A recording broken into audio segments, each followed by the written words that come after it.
শুধুমাত্র বাংলার মুসলিম নয়, বাংলার সাধারণ মানুষ বঞ্চনার শিকার এবং সাধারণ মানুষ আস্তে আস্তে বিক্ষুব্ধ। কথায় কথা বলে না যে আমরা হিন্দু মুসলিমের ভেতর কোনো বিভেদ না, কিন্তু ওরা ঠিক, ওরা চুরির সময় হিন্দুর বাড়িতেও চুরি করে, মুসলিমের বাড়িতেও চুরি করে, হিন্দুর চাকরিও চুরি করে, মুসলিমের চাকরিও চুরি করে। আজকে আশফাকুল্লাহ নাইয়া আমাদের একজন মুসলিম ভাই, যার নাম তোমরা আরজিকর কাণ্ডে সবার সামনে দেখেছো, সে তো কোনোদিন ভুলে গেলেও তৃণমূলকে ভোট দেবে না। দাদা, বাংলায় মুসলিম ভোট কি বিভাজন হতে শুরু করেছে? কারণ ইতিমধ্যে আমরা দেখতে পাচ্ছি হুমায়ুন কবির একটি মন্তব্য করেছেন, সেখানে তিনি বলছেন বাংলার মুসলিমরা বিভিন্ন সুযোগ সুবিধা থেকে বঞ্চনার শিকার হচ্ছেন। কি বলবেন? প্রথম কথা, শুধুমাত্র বাংলার মুসলিম নয়, বাংলার সাধারণ মানুষ বঞ্চনার শিকার এবং সাধারণ মানুষ আস্তে আস্তে বিক্ষুব্ধ। তুমি যেহেতু স্পেসিফিক্যালি সংখ্যালঘু বা মুসলিমদের কথা বললে, তোমাদের কয়েকটা কথা বল। গত কয়েক মাসের বাংলা একই সঙ্গে মোথাবাড়ি দেখেছে, একই সঙ্গে মুর্শিদাবাদের রায়েট দেখেছে, এবং বিশ্বাস করো এইসব অঞ্চলে সাধারণ মুসলিমরা বীতশ্রদ্ধ। যে মুসলিম কাউন্সিলরের নাম উঠে এসছে, সম্ভবত শাহানুর আলম বোধহয় তার নাম, তার এবং সেখানকার যারা তৃণমূলের বিধায়ক, তাদের তাদের অসৎ উদ্দেশ্যে ঘটানো এই সাম্প্রদায়িক ঘটনা সমগ্র সাধারণ মুসলিম সমাজের কাছে একটা অসুয়া হিসেবে দেখা যাচ্ছে। কেন বলছি আমি, তোমার ভালো করে বুঝো। এক, যদি তোমার পায়ের নিচের মাটি না সরতো, তোমার কি এই রায়ট করার দরকার ছিল? গত 70 বছরের সিংহভাগ সময় এই মালদা মুর্শিদাবাদ অঞ্চলে কংগ্রেসের জনপ্রতিনিধিরা থাকতো। এই দুটো জেলা, বা সেইভাবে দেখতে গেলে দিনাজপুরের অংশ, চিরকাল সংখ্যালঘু অধ্যুষিত। কখনো এরকম সমস্যা দেখতে পেয়েছো? দেখতে পাওনি। কেন সমস্যাটা দেখতে পাচ্ছ? কারণ এটা একজন মানুষ তখনই মারামারি করে, একটা গোষ্ঠী বা একটা রাজনৈতিক দল তখনই করে যখন তারা জানে যে তারা ঠিকভাবে লড়াই করে জিততে পারবে না। মোথাবাড়ির ক্ষেত্রে সাবিনা ইয়াসমিন ওখানকার বিধায়িকা, সাবিনা ইয়াসমিন ওখানকার মন্ত্রী, সাবিনা ইয়াসমিন উত্তরবঙ্গ উন্নয়ন মন্ত্রী। সাবিনা ইয়াসমিন এবং তার পার্ষদদের জন্য মোথাবাড়িতে আগুন জ্বলেছে। আমি দায়িত্ব নিয়ে বলে গেলাম সাবিনা ইয়াসমিন হারবে, মোথাবাড়ি আমরা জিতবো, আমরা শামশেরগঞ্জ জিতবো, আমরা সব জিতবো। কিন্তু জেতা হারার ঊর্ধ্বে দাঁড়িয়েও তৃণমূল কংগ্রেস, এই যে কথায় কথা বলে না যে আমরা হিন্দু মুসলিমের ভেতর কোনো বিভেদ না, কিন্তু ওরা ঠিক, ওরা চুরির সময় হিন্দুর বাড়িতেও চুরি করে, মুসলিমের বাড়িতেও চুরি করে, হিন্দুর চাকরিও চুরি করে, মুসলিমের চাকরিও চুরি করে। আজকে আশফাকুল্লাহ নাইয়া আমাদের একজন মুসলিম ভাই, যার নাম তোমরা আরজিকর কাণ্ডে সবার সামনে দেখেছো, সে তো কোনোদিন ভুলে গেলেও তৃণমূলকে ভোট দেবে না। এবং তার মতো একাধিক মুসলিম আছেন যারা চাইবে যে আরজিকরের ঘটনা তার বাড়ির মা বোনের সঙ্গে যেন না হয়। তুই শাহনাজ বেগমের নাম বলছি, আমি কালকেও নাম বলেছিলাম একটা জায়গায়, বারুইপুর স্কুলের একজন শিক্ষিকা, যার চাকরি এই 26,000 চাকরির ভেতর গেছে। তোমরা প্রশ্ন করতে পারো যে দাদা তুমি নাম জানলে কি করে? তোমাদের মনে আছে রবীন্দ্রনাথ ঠাকুরকে প্রতীকী করে আমরা যখন এসএসসি আন্দোলনে গেছিলাম, আমরা বিভিন্ন চাকরিহারা যুব সমাজের প্রতিনিধির সঙ্গে কথা বলেছিলাম। সেখানে আমার এই মেয়েটির সাথে আলাপ হয়।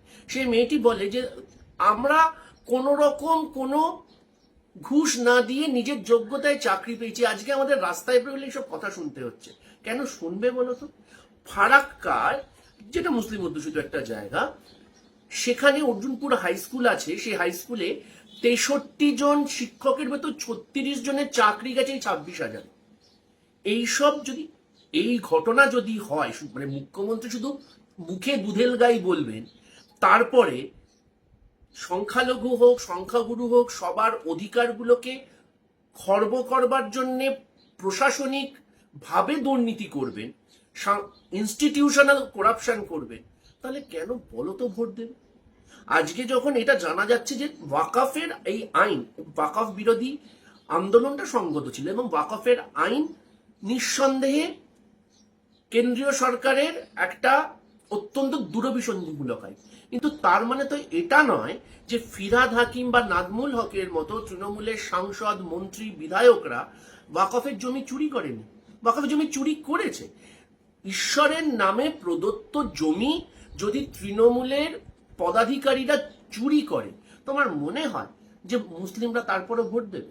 মানে তৃণমূলের এই দুধেল গায়ের যে তত্ত্ব সেটা 2026 নির্বাচনে কি ফলপ্রসূ হবে না? দেখো, তৃণমূল কংগ্রেসের দুধেল গাইয়ের এই তত্ত্ব ইটসেলফ একটা অত্যন্ত অপমানজনক বক্তব্য।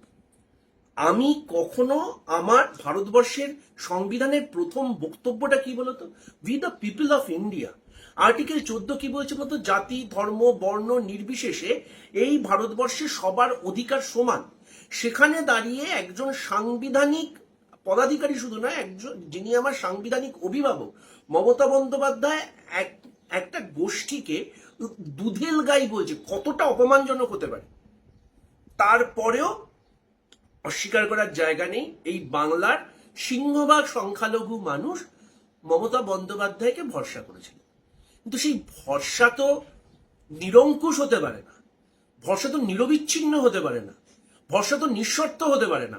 তুমি যাদেরকে ভরসা করছো শুধুমাত্র ইমাম ভাতা দিলেই তো মুসলিম সমাজের উন্নয়ন হয় না। যে শিক্ষিত মুসলিম যুব সমাজটা আজকে টেট থেকে এসএসসির আন্দোলন করছে, তার চাকরিটা যে চুরি করেছে সে তৃণমূল কংগ্রেস। আজকে তার রেশনের যে প্রাপ্য টাকাটা সে পাচ্ছে না, সেটা যে চুরি করেছে সে তৃণমূল কংগ্রেস। সেখানে দাঁড়িয়ে এই সমাজের প্রতিবিম্ব হয়ে কোনো এক হুমায়ুন কবির যদি মুর্শিদাবাদে দাঁড়িয়ে বলে এখানে 70% মুসলিম, হিন্দুদের আমরা কেটে ভাগীরথীর জলে ভাসিয়ে দেব, সিংহভাগ মুসলিম সেটাকে মেনে নিতে পারে না। কারণ এই ভারতবর্ষ এবং এই বাংলা একই সঙ্গে কাজী নজরুল ইসলাম এবং রবীন্দ্রনাথের উত্তরাধিকার। সেটা কোনো কুসুম কুমার ঘোষ প্রাইম চ্যানেলে দাঁড়িয়ে কিসের কুসুম বলে চিৎকার করতে পারে, কিন্তু তাতে বাংলার ফ্যাব্রিক চেঞ্জ হয় না। সিংহভাগ মুসলিম জানে যে এই বাংলার অধিকাংশ জায়গার উন্নয়নটা সামগ্রিকভাবে হতে হবে। আজকে মালদা, মুর্শিদাবাদের, দিনাজপুরের, বসিরহাটের বাদুরিয়াতে, ভাঙড়ে, এইসব জায়গাতে যে রায়ট হওয়ার মতো পরিস্থিতি তৈরি হয়েছে, বা উলুবেড়িয়াতে, বা কিছু বছর আগে আসানসোলের রায়টে তোমার মনে আছে একজন ইমাম তার ছেলে হারিয়েছিলেন, ইমাম রশিদি। সেই সময় সেই রায়টে মুখ্য অভিযুক্তর নাম ছিল বাবুল সুপ্রিয়, যে তখন আসানসোলের বিজেপি সাংসদ ছিল, বিজেপির কেন্দ্রীয় মন্ত্রী ছিল। তারপর সে দলবদল করে তৃণমূলে গিয়ে এখন তৃণমূলের মন্ত্রী। তোমার মনে হয় যে মানুষগুলো বিশ্বাস করেছিল মমতা বন্দ্যোপাধ্যায়, আশা করেছিল যে রায়টে উস্কানি দেওয়ার জন্য অভিযুক্ত বাবুল সুপ্রিয়র বিরুদ্ধে মমতা বন্দ্যোপাধ্যায় ব্যবস্থা নেবে, কিন্তু মমতা বন্দ্যোপাধ্যায়কে প্রশ্রয় দিয়েছে, তাকে প্ররোচনা দিয়েছে, শুধুমাত্র ভোট বাক্স হিসেবে ব্যবহার করা হয়েছে। আচ্ছা দাদা, আরো একটা বিষয় যেখানে দেখা যাচ্ছে যে হুমায়ুন কবির, সেখানে তিনি দাবি করছেন যে রাজ্যের যারা মুসলিম মন্ত্রী রয়েছেন, যেমন একদিকে ফিরহাদ হাকিম, তহা সিদ্দিকী, তারা মুসলিমদের কাছে তাদের গ্রহণযোগ্যতা নেই। এটা কতটা মান্যতা দিচ্ছেন? হ্যাঁ, দেখো, তৃণমূলের ভেতরে সাংগঠনিক কুটকাচালির উত্তর অভিষেক ব্যানার্জি দেবেন। তার কারণ তৃণমূল কংগ্রেসে তহা সিদ্দিকী, তৃণমূল কংগ্রেসের সিদ্দিকুল্লাহ চৌধুরী, বা তোমার ফিরহাদ হাকিম, এরা প্রকৃত মুসলিম প্রতিনিধি না হুমায়ুন কবির প্রকৃত মুসলিম প্রতিনিধি, এটা তৃণমূল ঠিক করবে। কিন্তু যেই মুসলিম প্রতিনিধি হোক না কেন, উন্নয়নের প্রশ্নে তারা কোনো মুসলিম সমাজের কারোর হোমেযজ্ঞে লাগেনি, তারা শুধু বড় বড় কথা বলেছে। আজকে অলরেডি 14.5 বছর আমরা কাটিয়ে ফেলেছি মমতা বন্দ্যোপাধ্যায় সরকারের আমলে। 3টে টার্ম নিরঙ্কুশ, কোনো জোট নেই, কোনো কিছু নেই, কেউ প্রশ্ন করার নেই। মমতা বন্দ্যোপাধ্যায় শাসনকালে একটাই পোস্ট, বাকি সব ল্যাম্প পোস্ট। সেখানে দাঁড়িয়ে কেন উন্নতি হয়নি সেই উত্তর মমতা বন্দ্যোপাধ্যায় প্রশাসন দেবে। হুমায়ুন কবির 2011 সালে কংগ্রেসের টিকিটে জেতবার পর, 2012 সালে দল বদল করার পর যে মন্ত্রিত্ব পেয়েছিলেন, তারপরে সেই মন্ত্রিত্ব ধরে রাখতে পারেননি, কারণ উপনির্বাচনে উনি রবিউর চৌধুরীর কাছে রেজিনগর থেকে হেরে গেছিলেন। সেই ব্যক্তিগত হেরে যাওয়ার ক্ষোভ এবং ব্যক্তিগতভাবে মন্ত্রী না হওয়ার ক্ষোভ উনি বলছেন কিনা বলতে পারবো না। এই হুমায়ুন কবির 2019 সালে বিজেপির হয়ে মুর্শিদাবাদ কেন্দ্র থেকে লোকসভায় প্রতিদ্বন্দ্বিতা করেছিলেন। এবার প্রশ্নটা হচ্ছে, কে ব্যক্তিগতভাবে কিছু পেয়েছে পায়নি বলে সে এইসব কথাবার্তা বলছে, তার উত্তর সে ব্যক্তিগত মানুষ দেবে। বা বাঙালি মুসলিম এবং উর্দুভাষী মুসলিমের ভেতর কোন রকম কোনো সমস্যা আছে কিনা, সমীকরণের সমস্যা আছে কিনা, সেগুলো তৃণমূল কংগ্রেস বুঝে নেবে। কিন্তু আমি একজন বাংলার যুব সমাজের প্রতিনিধি হিসেবে, বাংলার একজন সাধারণ রাজনীতিক ছাত্র হিসেবে আমি এই প্রশ্নটা করবো, এই বাংলাটা তো অভিষেকের যতটা আবু শেখেরও ততটা। ডিএ যখন বাকি থাকে তখন সরকারি কর্মী হিসেবে আবু তাহেরেরও যতটা সমস্যা হয়, অভিজ্ঞানেরও ততটা সমস্যা হয়। যখন একজন মহিলা শ্লীলতাহানি হয় তখন মৃন্ময়ীরও যতটা সমস্যা হয়, মমতাজেরও ঠিক ততটা সমস্যা হয়। সেখানে দাঁড়িয়ে আজকে আমার সংবিধানকে হাতে নিয়ে মমতা বন্দ্যোপাধ্যায় যখন শপথ নিয়েছিলেন, তখন তো উনি বলেছিলেন যে সবার জন্য সমান অধিকার করবেন। উন্নতি করা মানে তো, আবার বলছি, যে শুধুমাত্র ইমাম ভাতা দেওয়া নয়। উন্নতি করা মানে আজকে মালদা, মুর্শিদাবাদ, উলুবেড়িয়া, যেগুলো হচ্ছে গিয়ে সংখ্যালঘু অধ্যুষিত জায়গা, তাদের যুব সমাজকে কেন পরিযায়ী শ্রমিক হয়ে বাইরে যেতে হচ্ছে? আজকে জরির কাজ বলো, সোনার কাজ বলো, এই কাজগুলোর জন্য কেন বাইরে যেতে হবে? আমার এখানে কেন ছোট একটা এমএসএমই তৈরি হবে না এই কাজের ওপর? আমি গুজরাটে গিয়ে, এখানে মণিকাঞ্চন বিল্ডিং ঢাকঢোল পিটিয়ে তৈরি করা হলো সেক্টর 5-এ। বলা হয়েছিল সোনার গয়নার একটা এসিজেড তৈরি করা হবে। কিছু শুনতে পেয়েছো? শুনতে পাওনি তুমি।